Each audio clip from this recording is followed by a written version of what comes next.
Olá, povo de Deus. Mais uma vez estou aqui para nós meditarmos na palavra de Deus. Hoje eu quero ver a palavra de Deus com vocês, um assunto bastante interessante que nos fala de Jesus, o nosso mediador. Se nós olharmos lá para Timóteo, capítulo 2, versículo 5, Paulo escrevendo a Timóteo, ele pode dizer: porquanto há um só Deus e um só mediador entre Deus e os homens, Jesus Cristo, homem. O plano divino da salvação se cumpriu na pessoa de Jesus, sendo ele quem morreu, dando a sua vida por mim e por toda a humanidade. Lá em Isaías, capítulo 53, versículo 5, bastante conhecido, nos fala: mas ele foi traspassado pelas nossas transgressões e moído pelas nossas iniquidades. O castigo que nos traz a paz estava sobre ele, e sobre as suas pisaduras nós fomos sarados. Pedro, meus amados, no seu primeiro discurso, ele pôde dizer lá em Atos capítulo 4, versículo 11 e 12, que nos diz: este Jesus é a pedra rejeitada por vós, os construtores, a qual se tornou pedra angular. E não há salvação em nenhum outro, porque debaixo do céu não existe outro nome dado entre os homens pelo qual importa que sejamos salvos. O maior pecado do homem, que o homem comete, é colocar outro nome como mediador ou como intercessor entre Deus e o homem. Deus não divide a sua glória com ninguém. Lá em Isaías, capítulo 42, versículo 8, nos diz: eu sou o Senhor, este é o meu nome. A minha glória, pois, não a darei a outrem, nem a minha honra a imagens de escultura. Isso ele ensinou desde quando tirou o povo da escravidão no Egito. Se nós olharmos para Êxodo, capítulo 20, versículo 2 ao versículo 5, vem nos dizer da seguinte maneira: eu sou o Senhor teu Deus, Deus falando ali nos mandamentos, e ele continua a dizer: que te tirei da terra do Egito, da casa da servidão. Não terás outros deuses diante de mim, não farás para ti imagem de escultura, nem semelhança alguma do que há em cima nos céus, nem embaixo na terra, nem nas águas debaixo da terra. Não as adorarás, nem lhes darás culto, porque eu sou o Senhor teu Deus, Deus zeloso, que visita a iniquidade dos pais nos filhos, até a terceira e quarta geração daqueles que me aborrecem. Desde a antiguidade, meus queridos, o homem sempre intentou colocar outros deuses no lugar do Deus verdadeiro, que nos tirou da escravidão do mundo, adorando o bezerro de ouro no deserto, levantando a torre de Babel, adorando a serpente de bronze. Foi a razão da vitória de Elias contra os profetas de Baal.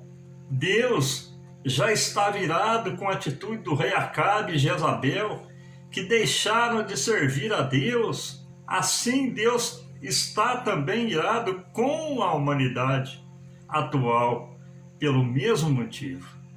Foi a razão, meus amados, de Deus ter escondido o corpo de Moisés, para que hoje não o viessem a idolatrar, se bem que o diabo intentou.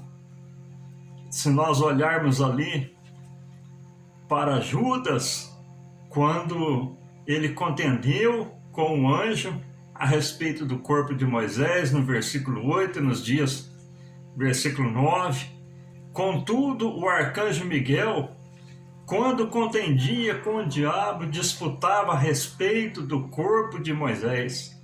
Não se atreveu a proferir juízo infamatório contra ele. Pelo contrário, disse: o Senhor te repreenda. Por que isso, meus amados? Porque se o inimigo descobrisse onde estava o corpo de Moisés, até hoje Moisés seria idolatrado e venerado por muitos, e o teriam como mediador, sendo Jesus Cristo o nosso mediador e intercessor. Por não conhecer as Escrituras, o homem idolatra, e tem homens que são considerados santos, sendo idolatrado e colocado no lugar de intercessor ou mediador para com Deus, cometendo assim um grande pecado contra Deus. O apóstolo Paulo, quando ele foi mordido por uma serpente, eles esperavam que ele morresse porque era uma víbora que causava morte quase que instantânea. Lá em Atos capítulo 28, versículos 5 e 6, o povo começou a pensar que ele fosse um Deus, porque Deus deu o livramento. Lá no versículo 2, 5 fala: porque ele, sacudido o réptil no fogo, não sofreu nenhum mal, mas eles esperavam que ele viesse a se inchar e a cair morto de repente. Mas depois de algum tempo esperar, vendo que nenhum mal lhe sucedia, mudando de parecer, diziam ser um Deus. Meus amados, Paulo nunca aceitou ser adorado ou ser reconhecido como Deus. Pedro não aceitou também a adoração. Quando ele chegou ali na casa de Cornélio, em Atos capítulo 10, versículo 25 e 26, Cornélio ele intentou prostrar diante de Pedro, ali no versículo 25 nos dias. E aconteceu que, indo Pedro a entrar, lhe saiu Cornélio ao encontro e, prostrando-se-lhe aos seus pés, o adorou. Mas Pedro o levantou, dizendo: ergue-te, porque eu também sou homem. Pedro não aceitou ser adorado. E hoje muitas pessoas, milhões e milhões, por não conhecer a palavra de Deus, idolatram Pedro, como se ele fosse um santo mediador e intercessor. Nem o anjo, meus amados, aceitou ser adorado por ser conservo de João. Quando João começou a ter aquelas visões ali do Apocalipse, o anjo estava com ele, ali no capítulo 19, versículo 10. Nós vemos, meus amados, que quando João viu aquela figura do anjo, uma figura extraordinária, João quis adorar ele, e o anjo disse: eu sou conservo teu. Quer dizer, servimos o mesmo Deus. Se os santos servir a Deus e nós servimos, nós devemos sempre prestar adoração e reverenciar o único Deus verdadeiro, Salvador do céu, Salvador de toda a humanidade, aquele que deu o seu único Filho para perdão dos nossos pecados e resgate da nossa alma. Se nós olharmos ali para Apocalipse, capítulo 19, versículo 9 e 10, a gente vê que nos diz a palavra: então falou o anjo, escreve, bem-aventurado aqueles que são chamados à ceia das bodas do Cordeiro. E acrescentou: estas são as verdadeiras palavras de Deus. Prostrei-me ante os seus pés para adorá-lo. Ele, porém, me disse: vê, não faça isso. Sou conservo teu e de teus irmãos, que mantém o testemunho de Jesus. Adora a Deus, pois o testemunho de Jesus é o espírito de profeta. Glória a Deus. O anjo não aceitou a adoração, embora sendo superior a João, ele não aceitou a adoração, porque ele também presta a adoração ao único Deus verdadeiro. A própria Maria, mãe do Cristo homem, quando recebeu a notícia que iria ser mãe do Cristo homem, ela reconheceu Deus como seu Salvador. Maria mesmo reconheceu que para ser salva, ela necessitaria da misericórdia de Deus. Ali em Lucas, no capítulo 1, versículo 46 e 47, nos diz: Então disse Maria: A minha alma engrandece ao Senhor, e o meu espírito se alegrou em Deus, o meu Salvador. O nosso Salvador, meus amados, é Deus, não é outro. A palavra de Deus ela é muito clara. A gente está trazendo aqui rápidas palavras, porque se nós fôssemos falar nesse assunto, precisaria de muito tempo para nós meditarmos, mas são poucas palavras que esclarecem a maneira errônea como muitas pessoas pensam que chega a Deus através de outros santos. Mas creia que o único mediador é Cristo nosso Senhor. Nas bodas de Caná da Galileia também, nós vemos que Maria disse aos servidores: Fazei tudo o que ele vos disser. Lá em São João, capítulo 2, versículo 5, ela reportou aos servidores a pessoa de Jesus, quando ela disse: Então ela falou aos servidores: Fazei tudo o que ele vos disser.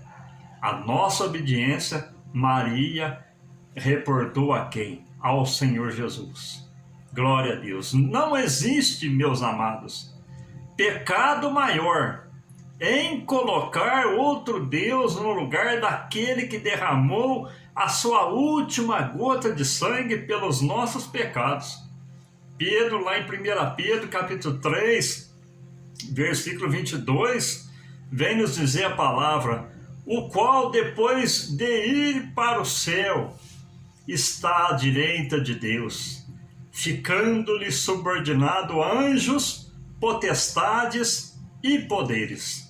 Quando Cristo ele subiu para estar à direita de Deus, ele sujeitou tudo e todos debaixo, aleluia, dos seus pés. Devemos abster de tudo que nos impede de sermos salvos. Colocar outro no lugar de Cristo, com certeza, sem dúvida nenhuma, está colocando em risco a sua, a minha, a nossa salvação. Se nós olharmos para 1 Coríntios, capítulo 9, versículo de número 22, nos fala: o qual, depois de ir para o céu, está à direita de Deus, ficando-lhe subordinado anjos, potestades e poderes. Tudo ficou subordinado debaixo de Cristo. Aleluia. Que o Senhor dê graça e entendimento para muitas vidas deixar essa prática pecaminosa criada pelo homem, sendo usado pelo inimigo de nossas vidas para tirar muitas almas da grande oportunidade de salvação. Lá em Gálatas capítulo 1, versículo 8 ao versículo de número 11, vem nos dizer: mas ainda que nós mesmos, ou um anjo vindo do céu, vos pregue evangelho que vá além do que temos pregado, seja anátema, ou seja, mentira. Assim como dissemos, e agora repito, se alguém vos prega evangelho que vá além do que recebeste, seja anátema, ou seja, mentira. E versículo 10 e 11 nos fala: porventura, procuro eu agora a favor dos homens ou a favor do Deus? Ou procuro agradar os homens se agradasse ainda a homens, não seria servo de Cristo. Faço-vos, porém, saber, irmãos, que o evangelho por mim anunciado não é segundo o homem. Tudo que nós vemos, as doutrinas errôneas, é segundo homens, mas nós seguimos a palavra de Deus, que é o manual, que é o mapa, que é o caminho que nos conduz à salvação eterna. Que Deus dê graça, que Deus vos conceda a grande oportunidade de estar servindo somente a esse Deus, prestando reverência somente a esse Deus e adorando somente esse Deus, porque Ele é o nosso intercessor, nosso mediador e nosso advogado para com Deus. Amém? Fiquem todos com Deus. Que Deus os abençoe de uma maneira sobrenatural.